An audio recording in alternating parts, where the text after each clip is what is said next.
Ray, how good is Pierre-Emerick Aubameyang? Well, he's the fastest Arsenal player to reach 50 goals. 79 games. Obviously, Henry, 83 it took to reach 50. Someone asked me, can he play with Henry up front years and years ago when I played in the same team?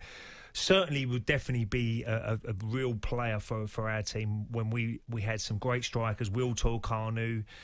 He's been a revelation since he's turned up from Arsenal. He's really carried them at times. They've relied on him too much at times. When he doesn't score, where's the goals going to come from? You look around the pitch, there's not enough goals from different positions, and his record speaks for itself. He's unbelievable. You would say Henry, people try and say who's the best player. Of course it's Henry because his longevity, he develops as a player at Arsenal, where you got the real deal when he first turned up, 27 years old. But certainly spectacular goals. He's always in the right place at the right time. One-on-ones, he's very good. Aubameyang, he doesn't miss a lot. He went through that barren spell after he signed his new contract. There was a lot of talk, because he's just signed a new contract. But everybody goes through a bad spell. But he proved yesterday, playing up front, usually plays off the left. He proved that he's a top striker. And hopefully he can carry on now to the end of the season. But certainly in our Invincible team, 202 team, he will be a great addition. Even if he didn't start the game, imagine bringing Aubameyang off the bench. We used to bring Wiltord, Carnu, two great strikers off the bench.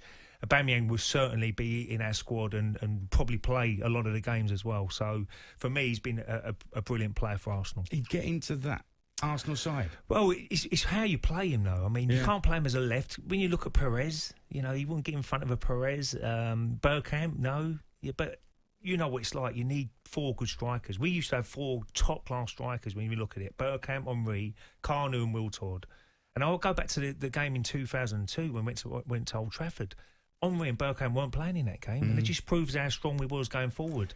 They had Wiltord, Carnu, who was outstanding on the night. Yeah, I think the other thing is that the numbers that he's hit, and he's over 200 goals, and there's not many strikers have done that in the big five leagues. Aubameyang, he's on the same as Ibrahimovic, 201. There's only Aguero, Suarez, Cavani, Lewandowski, Ronaldo, Messi. We're talking some elite level players. He's doing this in a side that's, struggling. You look at the team and where they are. They're the mid-table in the Premier League. Can you imagine they went from 11th to 10th yesterday, but he's hitting these numbers in a side that's not competing at the very top. That's even more impressive, isn't it? Absolutely. If he was in a successful side who challenging trophies, he would be even better because he'd get a lot more chances. Imagine getting opportunities off Perez and Bergkamp. So, you could argue he scored a lot more than what he's scoring at the moment. But, it's very hard to judge players, but Henry was the best.